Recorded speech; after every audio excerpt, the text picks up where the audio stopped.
दोस्तों, अंग्रेजी सरकार वोट डालो और राज करो की नीति अपनाकर भारत में अपने शासन की जड़ों को मजबूत करना चाह रही थी।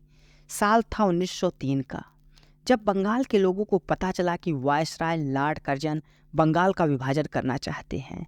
बंगाल का यह विभाजन धार्मिक आधार पर किया जाना था। विभाजन की इस खबर से लोगों में राष्ट्रवाद की लहर चल पड़ी। बड़ी संख्या में लोगों ने इस विभाजन का विरोध किया। नरम दल के नेता प्रार्थना पत्र, जनसभाओं, भाषणों, पत्र पत्रिकाओं और समाचार पत्रों के माध्यम से बंगाल विभाजन के विरोध में जनमत तैयार करने में लगे हुए थे। इधर बाल गंगाधर तिलक ने भी अपने उग्रवादी साथियों के साथ मिलकर 4 सूत्री कार्यक्रम को तैयार किया, जिसका लक्ष्य स्वराज प्राप्त करना था। तिलक ने 1904 में कोलकाता में आयोजित कांग्रेस अधिवेशन में अपने इस 4 सूत्री कार्यक्रम को कांग्रेस के सामने रखा। 19 जुलाई 1905 को बंगाल के विभाजन की घोषणा वायसराय लॉर्ड कर्जन के द्वारा कर दी गई, जिसे 16 अक्टूबर 1905 से लागू होना था। बाल गंगाधर तिलक ने अपने साथियों की मदद से इस 4 सूत्री कार्यक्रम को लोगों तक पहुंचाया, जिसे लोगों के द्वारा पूरा सहयोग मिला और तिलक का यह कार्यक्रम सफल रहा। परिणाम यह हुआ कि दिसंबर 1911 में तत्कालीन वायसराय लॉर्ड हार्डिंग ने मजबूर होकर यह घोषणा की कि बंगाल फिर से एक हो जाएगा। तो आइए आज की इस वीडियो में जानते हैं आखिर क्या था तिलक का यह 4 सूत्रीय कार्यक्रम। तिलक के 4 सूत्री कार्यक्रम में शामिल थे राष्ट्रीय शिक्षा, बहिष्कार, स्वदेशी और निष्क्रिय प्रतिरोध। आइए एक एक कर इसको विस्तार से समझते हैं। राष्ट्रीय शिक्षा। तिलक का मानना था कि भारत की राष्ट्रीय शिक्षा व्यवस्था भारतीय मूल्यों, यहाँ की संस्कृति और इतिहास पर आधारित होनी चाहिए। तिलक पाश्चात्य शिक्षा व्यवस्था के विरोधी थे, खासकर अंग्रेजी सरकार के द्वारा आरोपित शिक्षा व्यवस्था के। तिलक मानते थे कि ऐसी शिक्षा व्यवस्था भारतीयों को भारतीय मूल्यों और सांस्कृतिक धरोहरों से अलग कर देगी। उनका मानना था कि अंग्रेजी शिक्षा व्यवस्था ऐसे नागरिकों को तैयार करना चाहती है जो अंग्रेजी साम्राज्य के प्रति वफादार हों। इसी कारण तिलक चाहते थे कि भारतीय लोगों को भारत के समृद्ध प्राचीन इतिहास और सांस्कृतिक मूल्यों के बारे में पढ़ाया जाए, ताकि उनके अंदर आत्मविश्वास की भावना जागृत हो, उन्हें भारतीय ज्ञान पर गर्व हो, उनके अंदर भारतीय ज्ञान परंपरा को लेकर जो हीन भावना अंग्रेजों के द्वारा तैयार की गई है वह दूर हो। तिलक यह भी चाहते थे कि भारत में चलने वाले स्कूल और कॉलेज भारतीयों के द्वारा चलाए जाने चाहिए। बहिष्कार। बाल गंगाधर तिलक बहिष्कार को भारतीय राष्ट्रीय आंदोलन में एक शक्तिशाली हथियार की तरह प्रयोग करते हैं।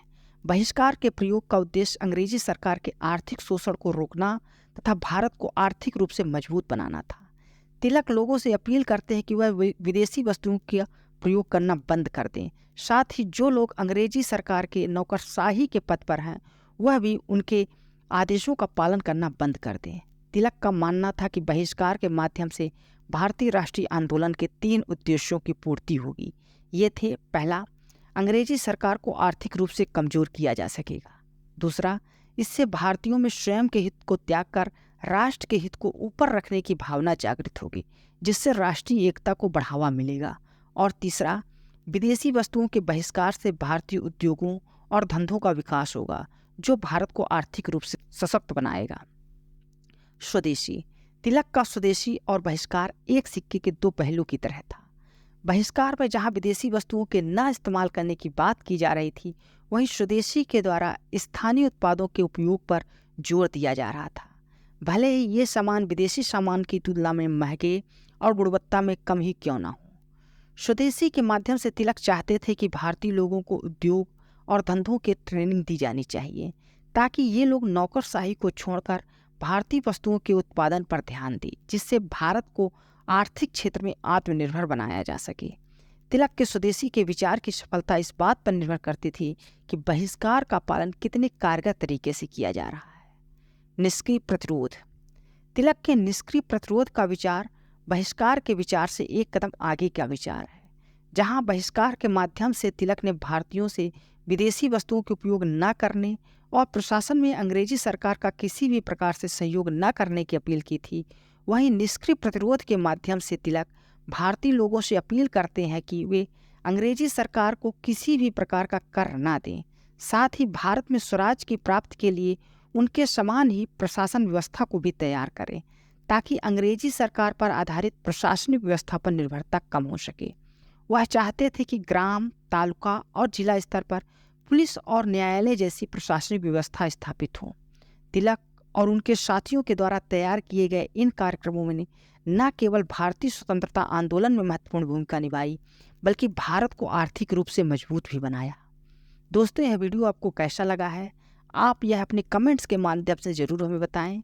हमें आपकी प्रतिक्रिया का इंतज़ार रहेगा। यह वीडियो देखने के लिए आपका धन्यवाद। Thank you.